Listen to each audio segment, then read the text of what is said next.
네, 한 형제의 나눔을 들었습니다. 네, 직장 상사 때문에 너무 이제 힘이 들다고 볼 때마다 미운 마음이 올라오는데 어떻게 하면 좋겠냐고, 어떻게 하는 것이 지혜로운 태도인지 모르겠다고 하더라고요.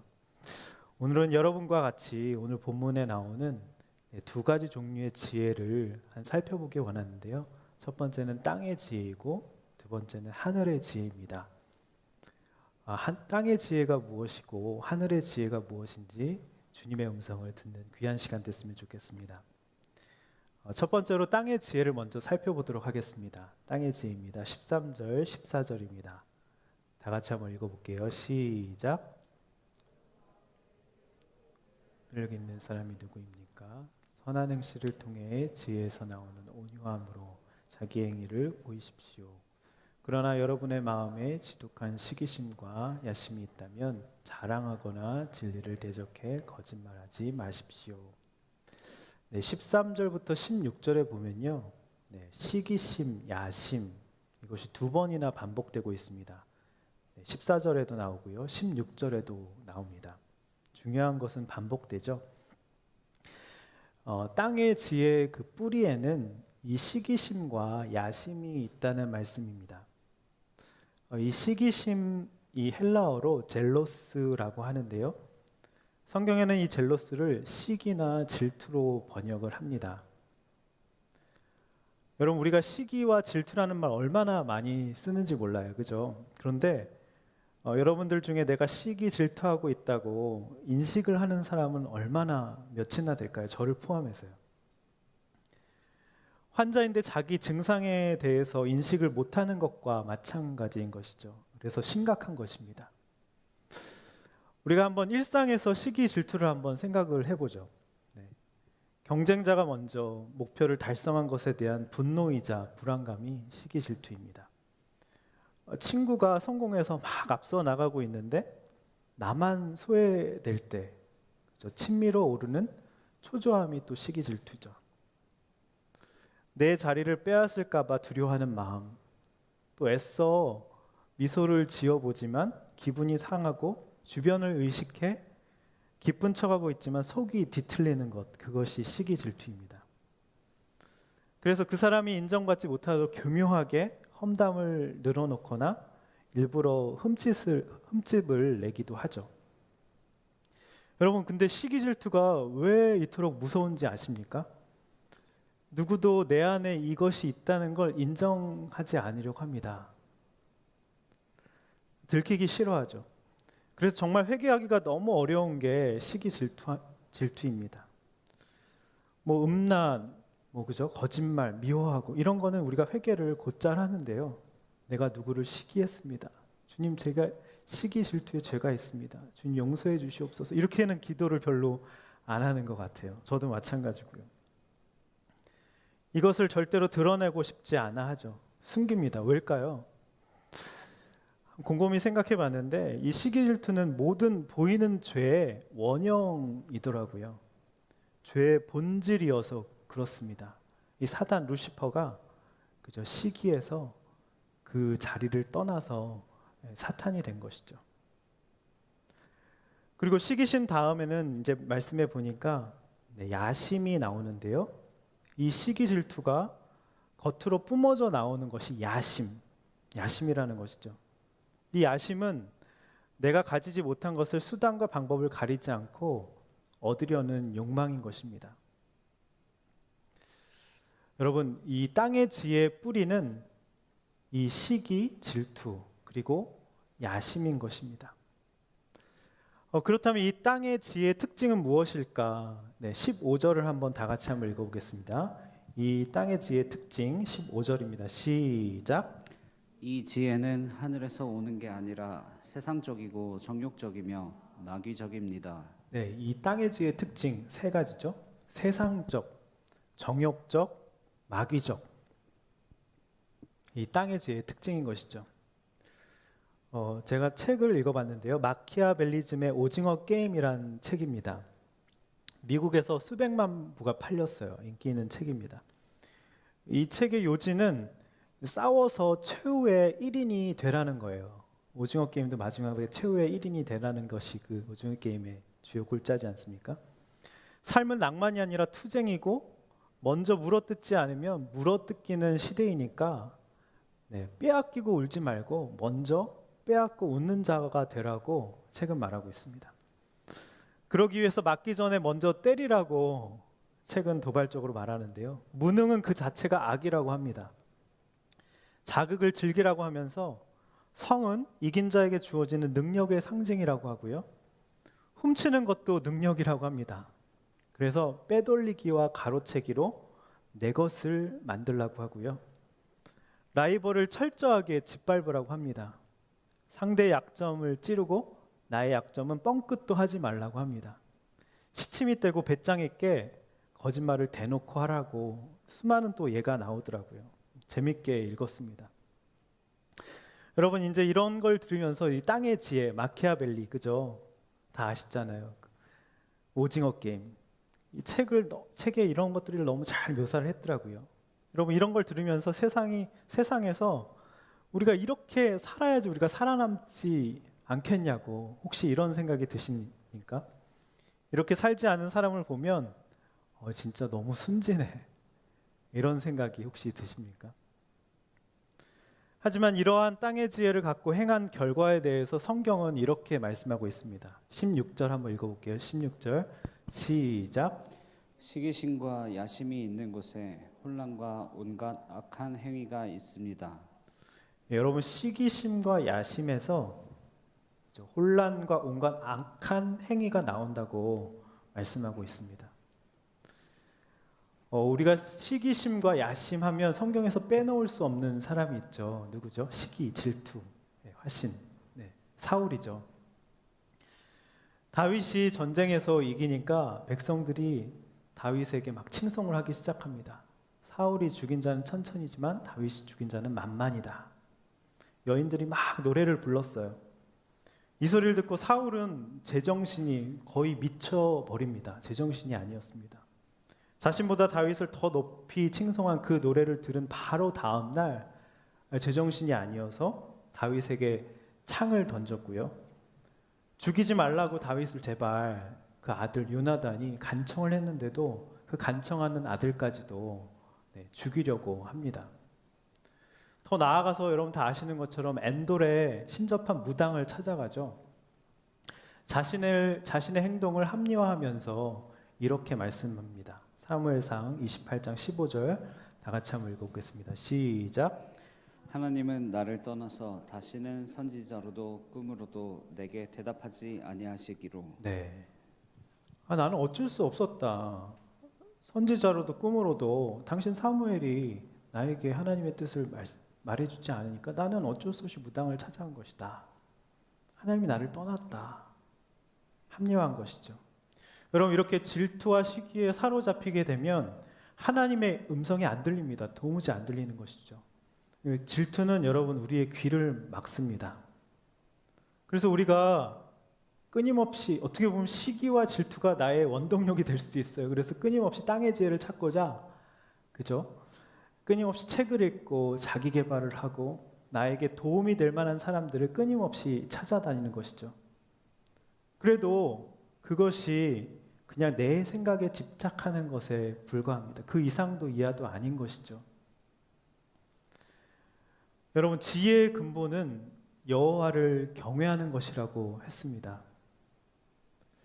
여러분 한번 곰곰이 생각해 보면서 내 삶에 적용해 봤으면 좋겠는데요. 나는 어느 부분에서 이렇게 지혜를 쌓으려고 하고 있는지, 지혜를 위해서 하나님의 음성을 듣지 못하고 내 생각에 집착하고 있는 모습은, 사람을 찾아다니고 자기 개발을 하고 끊임없이 책을 읽고 하는 모습은, 그래서 땅의 지혜를 쌓으려고 하는 모습은 없는지 곰곰이 생각해 보면 그 뿌리에는 시기와 질투가 있는 것이 아닐까? 뒤처질까 봐 초조하고 불안해하고 그죠?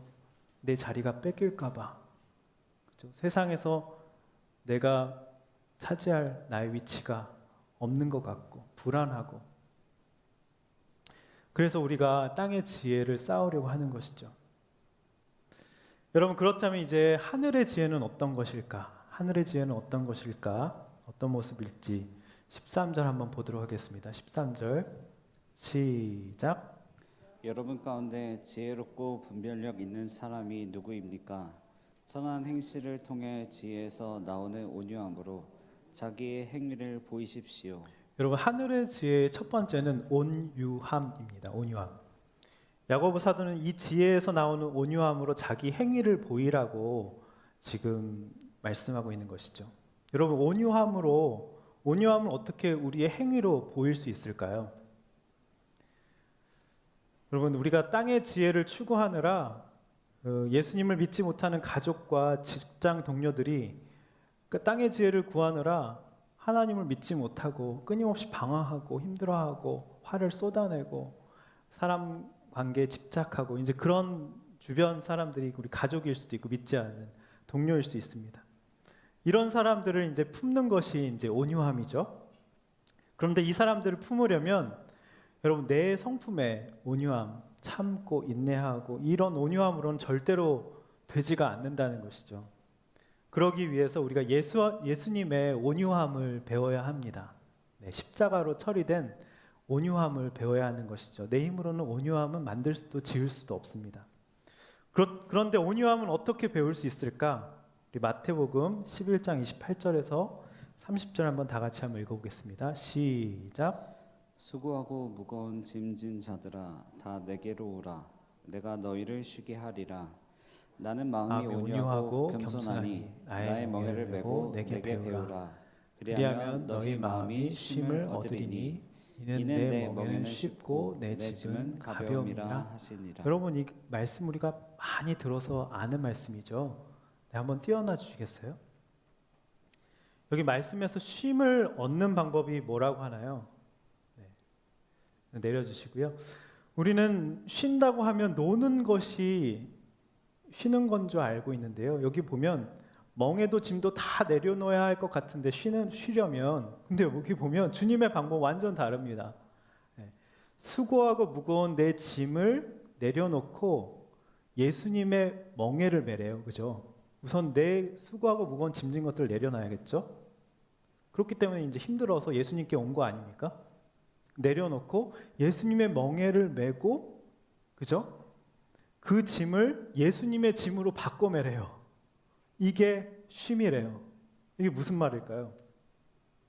이런 거죠. 내가 이제까지 이해 안 되는 직장 상사 때문에 내 힘으로 온유해 보려고 참고 또 참았을 때는 그 짐이, 그 수고함이 너무 무겁고 힘들었는데 그 직장 상사를 하나님의 관점으로 이제 보게 된 거예요. 그 직장 상사가 나의 거룩과 나의 훈련, 성숙을 위해서 주님이 주신 멍에임을 인정하니까 그 상사로 인해서 힘든 것을 지금 예수님이 지금 알아주신다는 거잖아요. 그러니까 이제 감사가 내 안에서 이제 흘러나오게 되는 것입니다. 그러니까 내 짐이 예수님의 짐으로 바뀐 것이죠. 그러니까 힘든 상사가 나의 훈련과 성숙을 위해서 하나님이 주신 거구나. 그 멍에가 힘든 상사일 수 있겠구나. 그래서 그 힘든 문제, 상사가 해석이 되니 마음에 이제 쉼이, 또 여유가 생긴다는 것입니다. 그리고 이렇게 멍에를 메고 짐을 지고 가면서 그것이 주는 영적 유익이 무엇인지 끊임없이 내게로 와서 배우라고 했잖아요. 배운다는 게 뭘까요? 이것은 무슨 말이냐면 이 힘든 사건, 힘든 상사, 어려운 인간관계 속에서 내게 주시는 하나님의 말씀이 무엇일지, 또 나에게 무엇을 가르치기 위해서 이 사건이, 힘든 사건이 왔는지, 이렇게 사건을 통해서 하나님의 뜻을 묻고 또 듣고 알아가면서 배울 때 화가 나지 않고 이제 온유함이 내 안에서 생긴다는 것입니다. 근데 여러분, 이렇게 하는 게 굉장히 쉽지만은 않아요. 네. 쉽지 않죠. 어떻게 힘든 상사가 네, 나의 훈련과 성숙을 위해서 필요한 환경이라는 것을 인정하기가 이제 쉽지가 않죠. 정리가 되셨죠? 온유함이란 뭐다? 길들여진 야생마인데, 그죠? 그 내 힘든 수고하고 무거운 짐진 것을 내려놓고 주님의 멍에를 메고 주님의 짐으로 바꿔지면, 그리고 그 환경 가운데 내게 주시는 말씀이 뭘까? 나의 성숙과 영적 성숙을 위해서 어떤 말씀을 주실까? 늘 배우고 그죠? 주님의 말씀을 듣고 그러다 보면 저절로 내 안에 그런 길들여지지 않은 것들이 길들여지게 되고 온유해지게 된다는 것이죠. 이게 바로 온유함의 뜻입니다. 여러분 한번 적용 질문을 드릴게요. 여러분 삶에 한번 적용해 보시기 바랍니다. 내게 딱 맞는 멍에 나를 훈련시키는 사람과 환경은 누구입니까? 또 무엇입니까? 하나님이 그 환경 가운데 나에게 무엇을 지금 배우라고 하시는 것일까? 여러분 그 힘든 사건 가운데 여러분의 반응은 어떤가? 짜증인가? 화인가? 아니면 그것으로 인해서 나에게 온유함이 좀 생긴 것 같은지 한번 생각해 보셨으면 좋겠습니다. 그리고 내가 이 환경 가운데 힘든 사건 가운데 내가 배워야 할 것은 무엇인지 내가 길들여져야 될 부분은 무엇인지 한번 생각해 보셨으면 좋겠습니다. 이제 17절입니다. 17절 한번 보겠습니다. 17절 다 같이 읽어보겠습니다. 시작.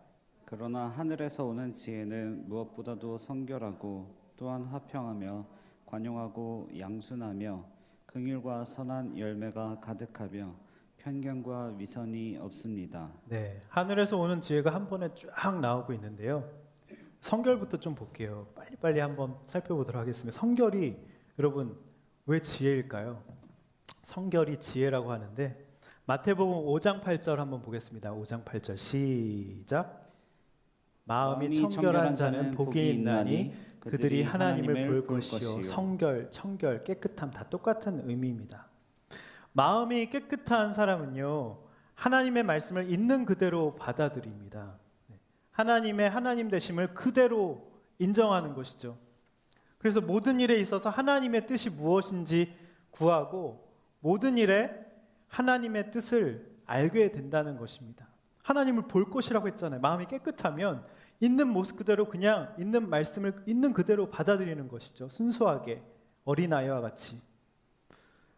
그러면요 여러분 하나님을 보는데 일이 보이게 됩니다. 그리고 될 사람이 이제 보이게 되는 것이죠. 예전에는 내 땅의 지혜로 사람을 쫓아다니고 어떻게 하면 도움을 받을까 그렇게 목매다는데 그죠? 마음이 깨끗하고 하나님 말씀대로 순종하니까 하나님을 보게 되고 하나님을 보게 되니까 어떻게 돼요? 일이 보이고 사람이 보이고 분별이 되는 것입니다. 그러니 이제 지혜가 생기게 되는 거죠. 여러분 성결하면 지혜는 따라오게 돼 있습니다. 왜냐하면 하나님을 보는데요. 근데 우리는 하나님께 겉으로는 이제 부르짖으면서 여러 가지 자기 생각으로 꽉 차고 복잡한 사람들이 굉장히 많아요. 우리도 그럴 때가 있죠. 하나님을 보지 못하고 있는 그대로 받아들이지 못하고 말씀을 내 생각으로 꽉 차고 복잡해요. 그러면 어떻게 되냐면요. 내 생각으로 말씀을 비춰보게 돼요. 원래는 어떻게 해야 돼요? 말씀으로 내 생각을 비춰봐야 되잖아요. 말씀의 거울로 나를 비춰봐야 되는데 어떻게 돼요? 내 생각으로 말씀을 비춰봐서 내 생각으로 말씀을 판단하고 재단하는 것이죠. 내 생각으로 고집 부리는 사람은 늘 자기 주장만 합니다. 그래서 어딜 가든지 이제 트러블 메이커가 그 다음 성결 다음에 나온 것이 그래서 화평이에요. 화평. 말씀을 안 들으니까 하나님을 보지 못하고 내 생각으로 가득 차고 고집으로 가득 차서 어딜 가든지 내 고집만 내세우니까 트러블 메이커가 되는 거 화평하지 못하고요. 여러분 이제 아브라함과 롯 이야기 다 아시죠? 창세기에 모두 이제 번성해져 가축들이 막 수요가 늘어나서 이제 같이 동거할 수 없게 됩니다. 겉으로 보면 둘 다 하나님을 믿는 사람이에요. 그죠? 이때 서로에게 속한 목자들 사이에 큰 다툼과 분쟁이 일어나 트러블이 생긴 겁니다. 그래서 아브라함이 뭐라고 얘기하죠? 조카에게 이렇게 얘기합니다. 우리는 한 친족이라 다투게 하지 말자. 네가 좌하면 나는 우하고 네가 우하면 나는 좌하리라. 그래서 롯한테 선택권을 먼저 양보하죠. 네가 보기에 좋은, 네가 원하는 땅을 택하면 나는 목자들 데리고 저기로 갈게. 이렇게 양보를 합니다. 롯을 배려하고 집안 싸움을 이제 피하기로 결정하고 롯에게 눈에 보기에 풍요로운 땅에 대한 선택권을 양보를 한 것이죠. 그래서 롯이 어디 땅을 택합니까? 보기에 좋은 땅, 소할 땅, 나중에 소돔과 고모라 그 땅이 되잖아요. 그리고 자신은 척박한 약속의 땅 가나안 땅으로 두벅두벅 걸어갑니다. 여러분, 아브라함이 왜 이렇게 선택권을 이렇게 내어줬을까요? 아브라함이 이제 욕심이 없었던 것은 하나님의 약속을 믿었기 때문에 갈 바를 알지 못했지만 내가 내게 지시할 땅으로 가라. 그것이 가나안 땅이다. 하늘의 별과 같이 내 자손을 많게 해주겠다. 모래알과 같이 많게 해주겠다. 그 말씀을 믿고 약속을 믿고 뚜벅뚜벅 걸어간 것이죠. 그 결과 피스메이커가 된 겁니다. 아브라함 화평을 이루고요. 영육간에 훨씬 더 큰 축복을 나중에 막 쏟아 부어 주십니다. 여러분 한번 적용 질문 드릴게요. 생각해 보셨으면 좋겠어요. 여러분은 여러분이 속한 가정과 공동체에서 피스메이커인지 아브라함처럼 양보하고 네가 먼저 택해. 좋은 거 택해. 나 양보할게. 나는 하나님이 계시니까 나는 약속을 믿어. 돈을 내려고 욕심을 내려놓으니까 다툼과 분쟁이 우리가 왜 다툼과 분쟁이 일어나는 돈 때문에 일어나잖아요. 그죠? 내 유익 때문에. 아니면 트러블 메이커인지 혹시 다른 사람을 눈치 보게 만드는지 아니면 여러분이 눈치를 보는지 그죠? 눈치를 보면 그래도 트러블 메이커가 될 수 있는 확률은 좀 낮죠. 네. 한번 생각해 보셨으면 좋겠습니다. 그 다음에 관용이 나오는데요. 관용은 남의 잘못을 너그럽게 받아들이는 것이 관용입니다. 너그럽게 받아들이는 것. 양수는요. 무슨 뜻이냐면 상대방의 생각을 들어줄 줄 아는 듣는 마음, 공감하는 그죠? 듣는 태도를 말하는 것이죠. 여러분 한번 바리새인 생각할까요? 우리가 성결부터 또 화평, 그죠? 관용, 양순까지 왔는데요. 바리새인들은 성결을 자기식대로 생각을 했습니다. 도덕적으로 율법적으로 그것을 바라본 것이죠. 성결을. 도덕적으로 흠이 없으려고 그래서 노력했고요. 그렇게 하지 못하는 사람들에 대해서 옳고 그름으로 정죄를 했습니다. 그래서 공동체에 트러블 메이커, 분열을 일으키는 장본인들이 그들이었는데 자신만 몰라. 그죠? 옳고 그름의 기준이 명확하고 자기 원칙과 기준이 강한 사람일수록요. 다툼의 원인 제공자가 될 수 있습니다. 이들은 의롭게 살려고 많은 시간과 돈과 노력을 들였기 때문에 자기가 이렇게 열심히 성결하려고 애써왔잖아요. 금식하고 기도하고 구제하고. 근데 자기 기준에 미치지 못하면 절대 용납하고 너그럽고 듣는 태도가 없습니다. 십자가를 통과하지 못했기 때문에 예수님을 배척하고 저주하고 시기했잖아요. 질투했잖아요. 그래서 결국 예수님 십자가 달려 돌아가시게 만든 장본인이잖아요.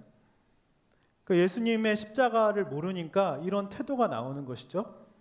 그러니까 여러분 땅의 지혜는 특징이 뭐냐면 높은 기준을 세워놓고 거기에 미치지 못하면 자격 미달, 넌 자격 미달, 너는 틀렸어.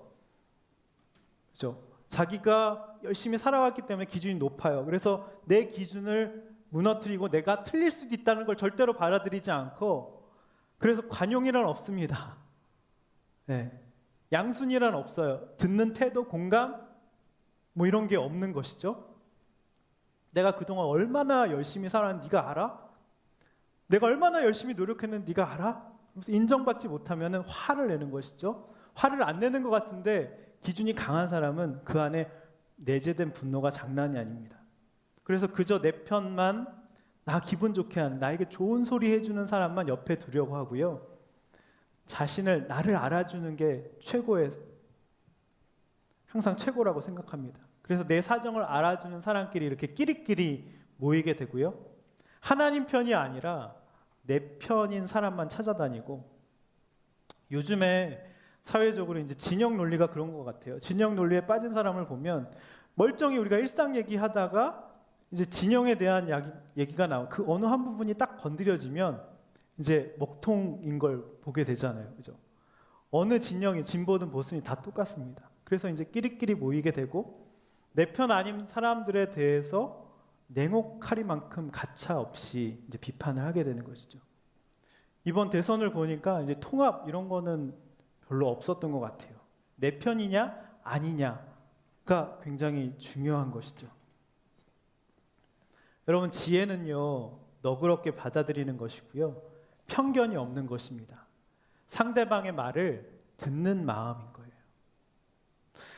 근데요, 이것은 이 하늘의 지혜는 내 힘으로 절대로 되지가 않습니다. 하나님이 주셔야 생기는 거예요. 이제 또 긍휼이 나오는데요. 긍휼도 하나님이 주셔야 생기는 것입니다. 긍휼은요, 이 창자가 끊어지는 것 같은 고통이 긍휼이에요. 하나님 우리를 그렇게 창자가 끊어지듯이 그렇게 아파하시면서 우리를 사랑하신다는 뜻이 긍휼입니다. 그러니까 다른 사람을 보면서 내 이웃을 내 몸과 같이 아파하는 것이 이제 긍휼인 것이죠. 이것도 하나님이 주셔야 생깁니다. 어떻게 생기냐면 이렇게 생기는 거예요. 로마서 5장 8절 한번 보겠습니다. 5장 8절 읽어볼게요. 시작. 우리가 아직 죄인 되었을 때 그리스도께서 우리를 위하여 죽으심으로 하나님께서 우리에 대한 자기의 사랑을 여기 확증하셨느니라. 사랑, 이게 긍휼인 것입니다. 우리가 죄인 되었을 때 아직 죄인이었지만 그죠? 우리를 위해 죽으심으로 우리에 대한 하나님의 그 사랑을 확증하셨다고 말씀하고 있죠. 이것이 깨달아지는 사람, 내가 죄인이었는데 하나님이 나를 위해서 죽으셨어.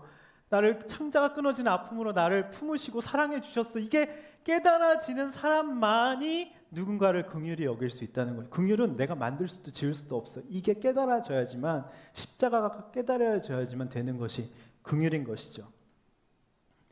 나의 죄인됨에 대한 인식이 없으면 이 긍휼은 절대로 나올 수 없습니다. 이제 마지막으로 이제 위선이 없다.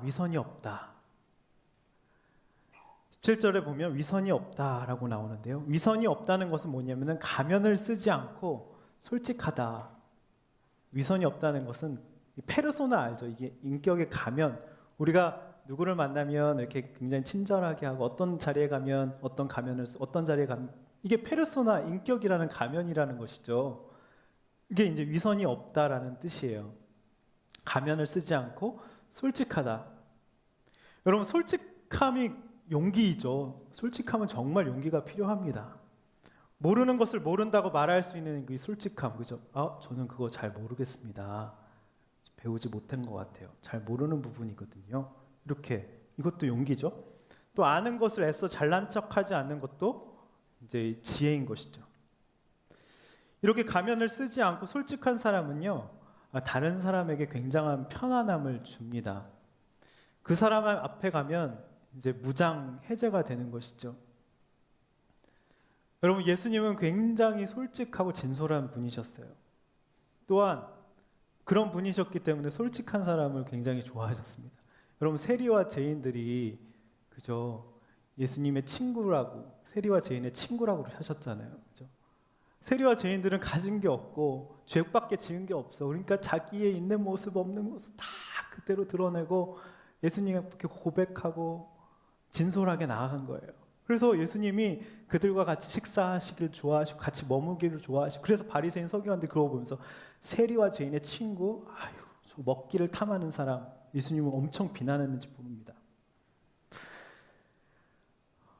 죄인임에도 이렇게 꾸미지 않은 모습으로 드러내고 나아갔을 때 우리 예수님은 있는 모습 그대로 이제 받아주시는 분이죠. 우리가 그 예수님의 사랑을 깨달을 때 나오는 것이 이제 솔직함입니다.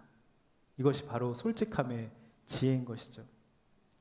제가 이제 지난주에 이어령 우리 교수님 또 이야기를 여러분께 해드렸는데 이번 주에 또 책을 또 정독을 했습니다. 너무 이제 은혜를 많이 받았어요. 또 이렇게 인터뷰에서 이런 인터뷰도 하셨더라고요. 이어령 교수님이 이 시대 최고의 지성이란 평가를 받으셨잖아요. 근데 이어령 교수님이 생전에 스스로 자신의 삶을 돌아보니까 자기는 철저하게 실패자라고 솔직하게 고백을 하신 인터뷰가 있더라고요. 그 솔직함에 전 너무 놀랐습니다. 어떻게 저렇게 솔직하게 자기의 나약함과 자기의 부족함과 죄를 이렇게 고백을 하실까? 그래서 되게 감동을 받고 많은 사람들이 이제 무장 해제가 됐는데요. 그 이어령의 마지막 수업 책에서 교수님은 자신의 인생에 대해 자신은 존경은 받았으나 사랑은 못 받았다. 그래서 너무 외로우셨대요. 다르게 산다는 건 너무 외로운 것이라고 이렇게 말씀하셨어요. 또 기자가 이렇게 물었어요. 성공한 인생을 사셨다고 생각하시냐는 질문에도 남들이 보는 이 아무개는 성공한 사람이라고 보는데 나는 사실상 겸손해서 하는 말이 아니라 진짜 실패한 삶을 살았다고 또 진솔하게 얘기하신 거죠. 이어서 자기는 세속적인 문필가로, 교수로, 장관으로 활동했으니 성공했다고 할 수 있을 거라고. 그러나 자신은 실패한 삶을 살았다. 겸손이 아니라고. 정말 실패했다고. 그것을 항상 절실하게 느끼고 있다고 이제 덧붙이셨는데요. 이혜령 교수님은 또 이렇게 말씀하셨어요. 왜냐하면 자기는 친구가 없었대요.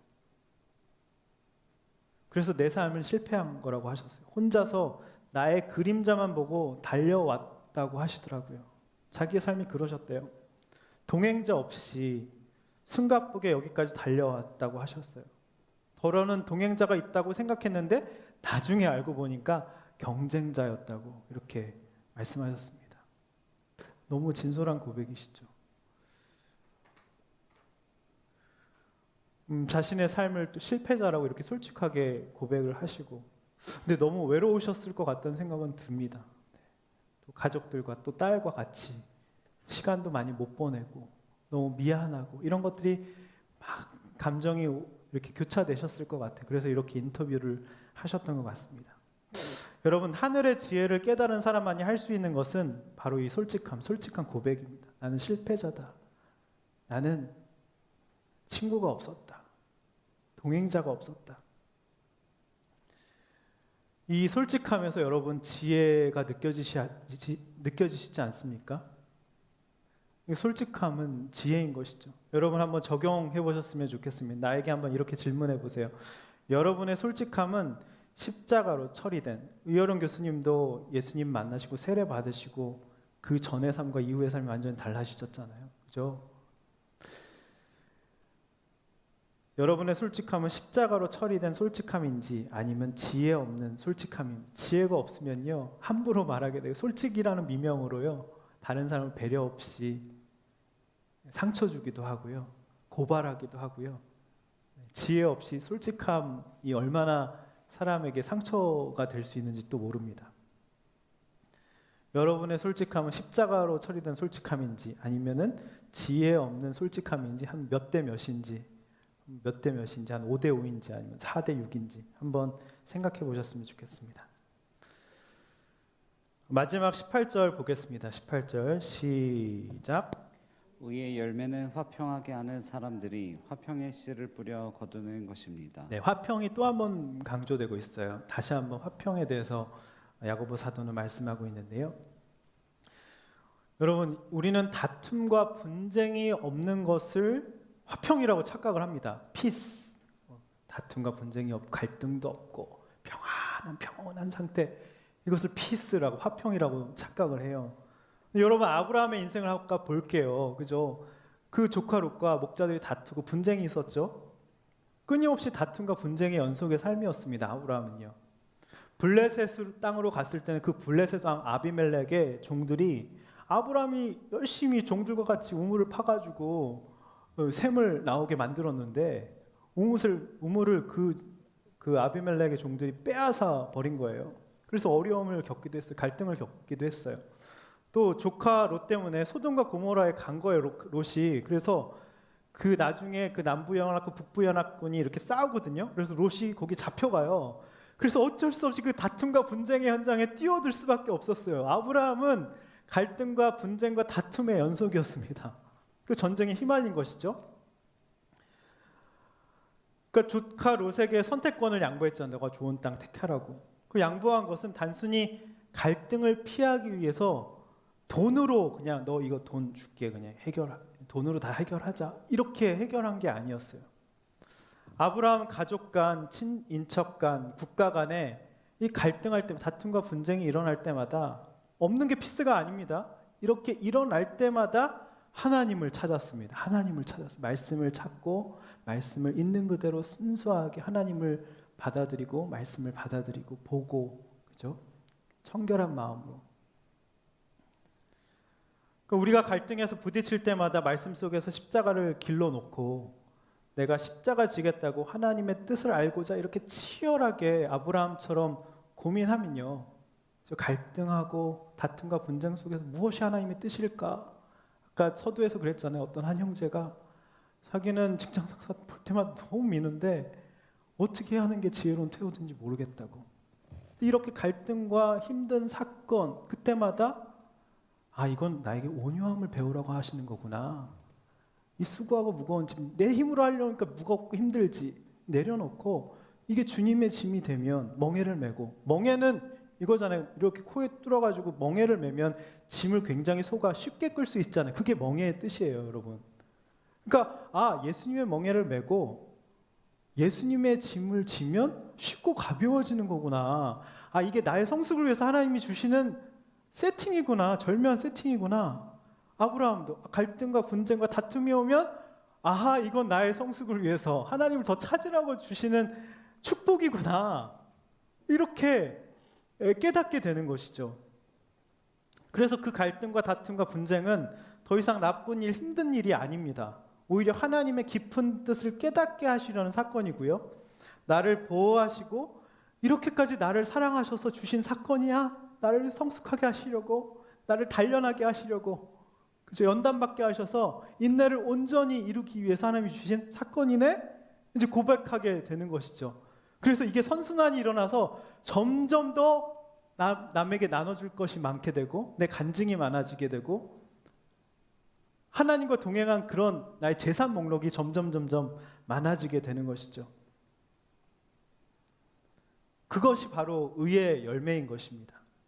그래서 그렇게 화평을 이루어서 그의 의의 열매를 맺는 그 나를 통해서 누군가의 구원이, 롯도 전쟁 가운데 아브라함 통해서 구원받았잖아요. 그죠?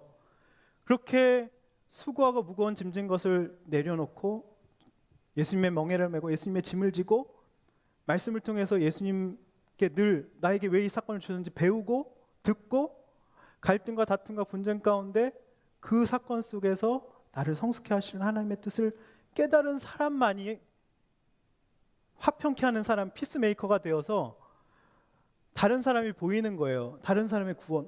저 사람은 아직 저 단계에 있으니까 내가 가서 이렇게 도와주면 저 사람을 구원으로 이끌 수 있겠다. 의의 열매가 바로 다른 사람의 구원인 것이에요.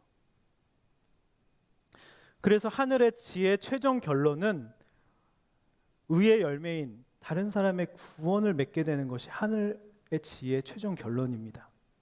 여러분, 왜 우리가 하늘의 지혜를 얻어야 해요? 왜 하늘의 지혜를 우리가 소유해야 돼요? 더 나은 사람, 그 목적이 내가 더 괜찮은 사람이 되고 더 나은 사람이 되어서 결혼 잘하고 내 인생에 성공하고 자아실현을 하기 위해서 내가 하늘의 지혜를 얻는 게 아니라요.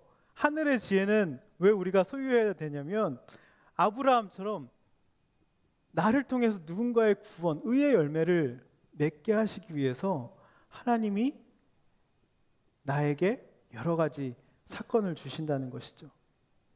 이렇게 구원이 목적이 되는 인생이 돼야 하늘의 지혜가 점점 더 사모가 되고 점점 더 이게 하늘의 지혜구나. 이 말씀이 이런 뜻이구나. 나의 사건과 고난과 어려움이 이런 의미가 있구나. 이렇게 깨달아지게 되는 것이죠. 우리 마지막으로 골로새서 3장 1절에서 2절 다 같이 한번 읽어보겠습니다. 시작. 그러므로 너희가 그리스도와 함께 다시 살리심을 받았으면 위의 것을 찾으라. 거기는 그리스도께서 하나님 우편에 앉아 계시느니라. 위의 것을 생각하고 땅의 것을 생각하지 말라. 위의 것을 찾으라고 하세요. 거기에 누가 계시다고요? 그리스도께서, 예수님이 하나님 우편에 앉아 계시대요. 그 위의 것을 우리 하늘의 지혜를 우리가 소유해야 되잖아요. 그러려면 예수님을 봐야 된다는 거예요. 십자가를 통과하지 않고서는요 절대로 이 하늘의 지혜를 소유할 수 없다는 것입니다. 하늘을 보면요, 하늘을 본다는 건 예수님을 본다는 거예요. 위의 것을 찾는다는 것은 그 지혜 중에 지혜이신 예수님을 바라본다는 거예요. 나는 죽고 내 안에 예수님의 십자가, 그 멍에가 곧 내 십자가잖아요. 누구지 나를 따르려거든 자기 십자가를 지고 나를 쫓으라 그랬잖아요. 그죠? 주님을 바라본다는 건 내 십자가를 잘 진다는 것이고, 주님을 바라본다는 것은 그 예수님으로 인해서 나는 죽고 예수님으로 산다는 의미입니다. 나를 부인한다는 것입니다.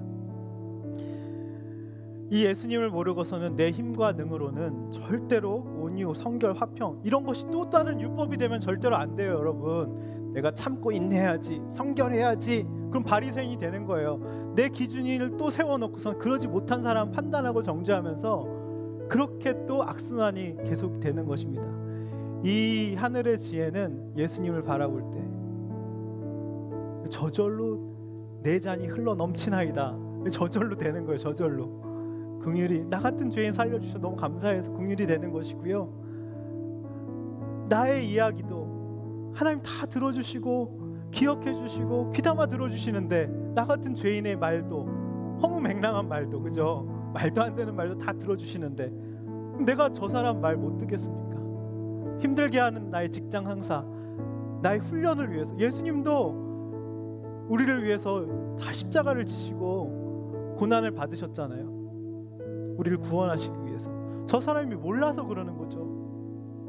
내 미운 마음, 독한 마음, 분한 마음, 이런 것들도 다 내려놓고 예수님을 알게 되면 그 사람이 나를 훈련을 위해서, 그 사람을 구원하시기 위해서 하나님이 나를 지금 그 상황에 두시는 거구나, 이렇게 이제 저절로 깨달아진다는 것이죠. 우리 이 시간 십자가를 처리된 지혜, 이 하늘의 지혜, 예수님이 주시는 이 지혜를 달라고 시간 찬양하고 기도하는 시간 갖도록 하겠습니다. 슬픈 마음 있는 자, 슬픈 마음 있는 자, 슬픈 마음 있는 자, 몸과 영혼 병든 자, 누구든지 부르시오. 예수 이름 부르시오. 그 이름을 믿는 자, 그 이름을 믿는 자, 그 이름을 부르는 자, 그가 어떤 사람이든 그는, 그가 어떤 사람이든 그는 구원 얻으리. 다시 한번 고백하겠습니다. 슬픈 마음 있는 자, 슬픈 마음 있는 자, 몸과 영혼 병든 자, 누구든지 부르시오. 여러분의 슬픈 마음과 우리의 병든 몸과 영혼을 우리 주님 앞에 내어놓기를 원합니다. 오직 하늘의 지혜를 주실 분은 예수님입니다. 십자가입니다. 예수, 예수, 예수, 예수, 오 능력의 그 이름 예수, 나 외쳐 부르네.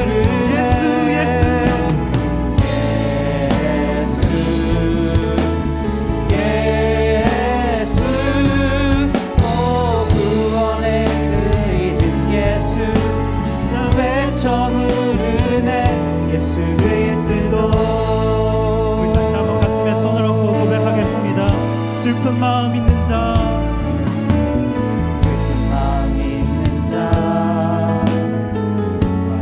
병든 자, 누구든지 부르시오. 예수 이름 부르시오. 그 이름을 믿는 자, 그 이름을 부르는 자, 그 이름을 부르는 자, 그가 어떤 사람이든 그는 예수, 예수, 예수, 예수, 오 능력의 그 이름 예수, 나 외쳐 부르네.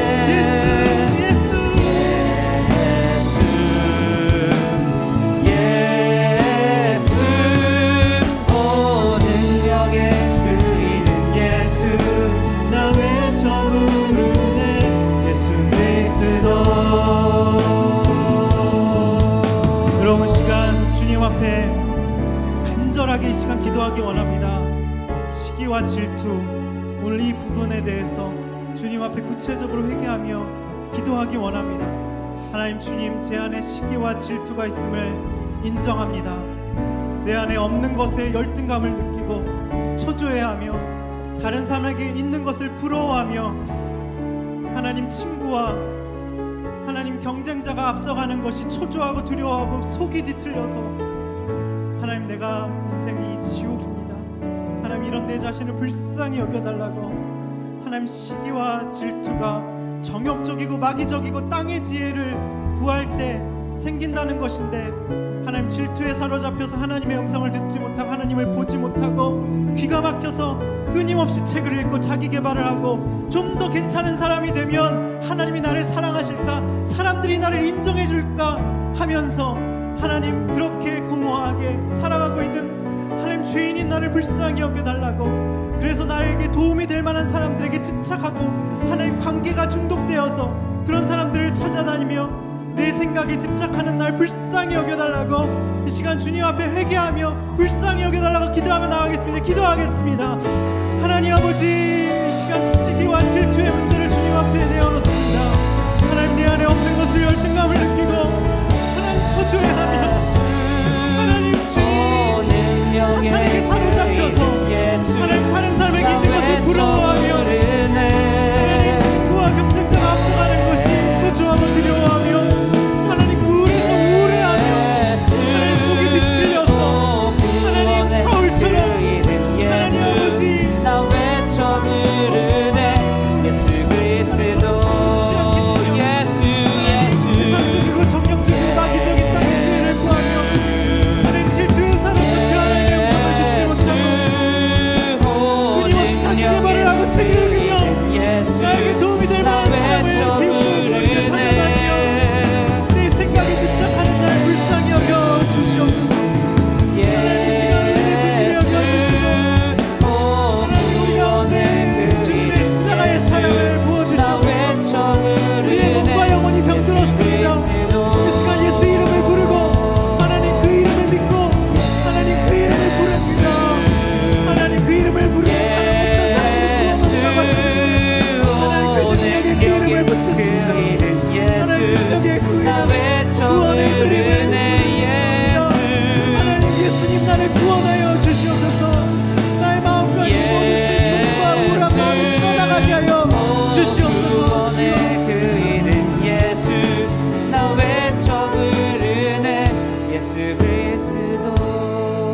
우리 시간 또한 기도하기 원합니다. 하나님, 내 스스로는 온유함을 만들 수도 지울 수도 없는 하나님 연약한 인생임을 이 시간 주님 앞에 고백하기 원합니다. 하나님, 나를 사랑하셔서 나에게 딱 맞는 멍에인 직장 상사와 힘든 환경을 멍에로 주셨음을 인정하기 원합니다. 그 힘든 환경에서 하나님의 뜻을 묻고 듣고 알아가며 하나님, 나는 마음이 겸손하고 온유하다라고 하신 주님, 내게로 와서 배우라고 하셨는데 하나님 그동안 배우지 않았습니다.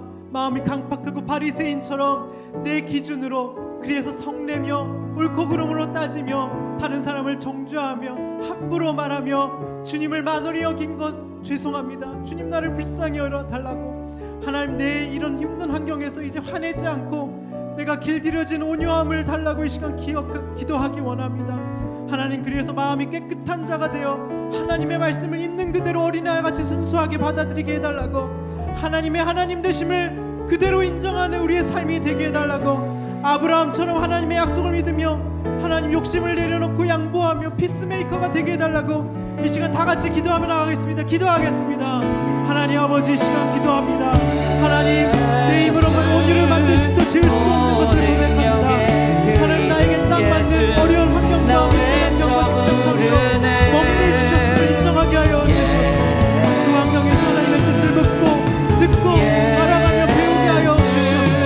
그래서 화내지 않고 길들여진 온유함으로 말미암아 하나님 아버지, 그렇게 주님 앞에 배우며 나아갈 수 있도록 주님 인도하여 주시옵소서. 나의 묻어 수고하고 무거운 짐든 것들이 하나님 예수님의 짐으로 바뀌어지게 하여 주시옵소서. 주님 앞에 잘 배우고 잘 묻고 잘 들으며 주님을 올바르게 바라볼 수 있도록 주님 인도하여 주시옵소서.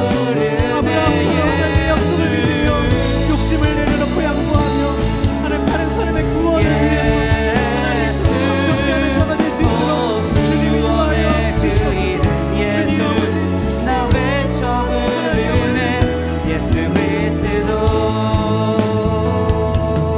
우리 시간 마지막으로 기도하기 원합니다.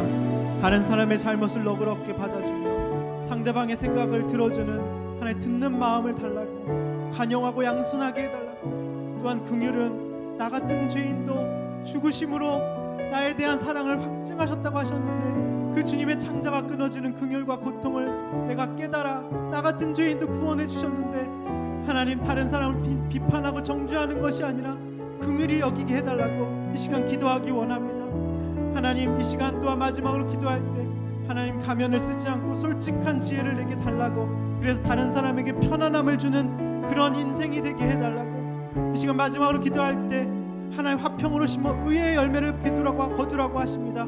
우리가 여러 가지 다툼과 분쟁과 갈등에 부딪힐 때마다 말씀 속에서 하나님 내가 십자가 지겠다고 멍에를 지겠다고 그 속에서 하나님의 뜻을 알고자 치열하게 고민하겠다고, 오히려 그러면 그 갈등과 다툼과 분쟁의 사건이 하나 힘든 것이 아니라 하나님의 뜻을 더욱더 깨닫게 되고 하나님을 더욱더 사랑하게 되고 내가 영적으로 성숙하게 되는 축복임을 내가 깨닫게 해달라고 하나님, 그리하여서 이 시간 마지막으로 기도할 때 하늘의 지혜의 최종 결론은 하나님 의의 열매니 구원, 다른 사람의 구원을 맺게 하는 것입니다. 더 나은 사람이 되는 것이 우리의 목적이 되지 않게 해달라고, 괜찮은 사람 자아 실현하는 것이 우리의 목적이 아니라 다른 사람의 구원이 목적인 그런 인생, 복된 인생, 아브라함과 같이 하나님 영적인 축복을, 하나님 육적인 축복을 받는 그런 의의 열매가 주렁주렁 맺히는 그런 인생이 되게 해달라고 이 시간 다 같이 주님 앞에 기도하며 결단하며 나아가겠습니다. 기도하겠습니다.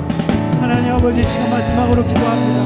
하나님 화평하며 환영하며 양순하며 긍휼하며 하나님 편견이 없게 하여 주시고 위선이 없게 하여 주시옵소서. 하나님 우리가 갈등하고 분쟁할 때마다 하나님 내가 십자가 지겠다고 하나님의 뜻을 알고자 더 치열하게 고민하며 하나님의 갈등의 사건들이 나쁜 일들이 아니라 해달라고, 오히려 하나님의 뜻, 깊은 뜻을 깨닫게 하시는 사건, 나를 구원하시고 끝까지 나를 사랑하시는 사건임을 하나님 우리가 알 수 있도록 주님 인도하여 주시옵소서. 하나님 우리에게 주신 영광의 누군가의 구원을 아브라함처럼 이루는 그런 인생이 될 수 있도록 주님 인도하여 주시옵소서. 더 나은 사람이 되고 괜찮은 사람이 되고 자아 실현되어서 또 다른 땅의 지혜를 구하며 마귀적이며 세상적이며 하나님 정력적인 지혜를 구하지 않게 하여 주옵소서. 다른 사람의 구원이 목적이 되는 하늘의 지혜를 사모하는 인생이 될 수 있도록 주님 인도하여 주시옵소서. 예수 나 외쳐 부르네.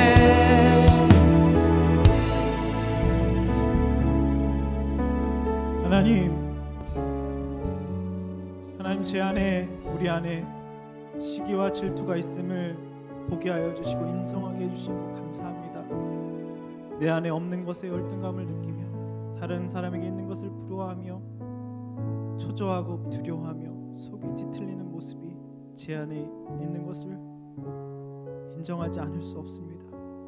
그래서 세상적이고 정력적이고 마귀적인 땅의 지혜를 구하며 질투에 사로잡혀 귀가 막혀서 하나님의 음성을 듣지 못하고, 그리하여서 사울처럼 다윗은 만만이라 사울은 천천히라 하는 그런 이야기들에 사로잡혀서 나의 우울을 묵상하고 나의 열등감을 묵상했던 주님 앞에 죄인인 것을 고백합니다.